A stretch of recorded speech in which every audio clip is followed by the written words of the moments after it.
The Appointments Committee of the Cabinet has given current Army Chief General Manoj Pande a 1-month extension. General Pande was scheduled to retire on May 31. He will now retire on June 30th. There are a number of candidates who have the seniority and the experience to replace General Pande. But why has he got an extension? What is the bigger objective behind this? News9 Plus decodes the bigger plan behind the Army Chief's extension. Let's begin with the past. It isn't every day that such an extension happens. An Army Chief has got an extension only 2 times before this. What's the precedent for such an extension? Now it has happened just twice before this. Field Marshal Sam Manekshaw was to retire on June 30, 1972. But the government gave him a 6-month extension in view of the Indian Army's victory in the December 1971 Indo-Pakistan War. He was appointed India's first Field Marshal on January 1, 1973. In 1975, the government gave Field Marshal Manekshaw's successor, General C.G. Bevur, a 1-year extension in service.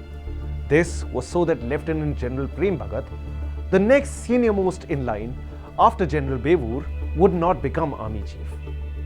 How is the Chief of the world's second-largest army selected?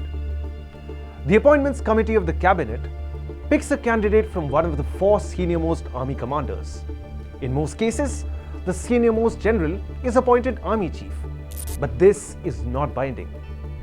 In the past, the government has overlooked seniority twice. In July 1983, the government chose General A.S. Vaidya as Army Chief over his senior colleague, Lieutenant General S.K. Sinha.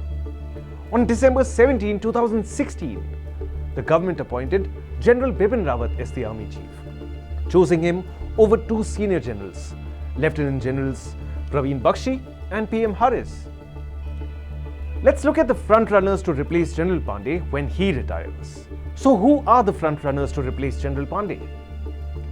In order of seniority, they are the current Vice Chief, Lieutenant General Upendra Dwivedi, the Southern Command Chief, Lieutenant General A.K. Singh, and GOC&C, Northern Command, Lieutenant General Suchendra Kumar. The other contenders are Central Command Chief, Lieutenant General Raja Subramani, and Lieutenant General J.P. Mathew, Chief of Integrated Defence Staff, to the Chairman Chiefs of Staff Committee. Both Generals Dwivedi and Singh retire on June 30th, but this doesn't mean that they are not contenders. The government has in the past pulled off surprises. Air Chief Marshal R.K.S. Bhadoria was appointed Air Chief on the day he was supposed to retire, 30th September 2019. What is the government's larger objective behind the extension?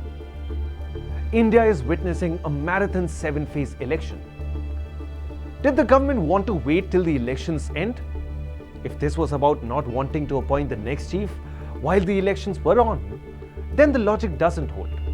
Admiral Dinesh Tripathi took over as Navy Chief from Admiral Hari Kumar on April 30 this year, while the elections were on.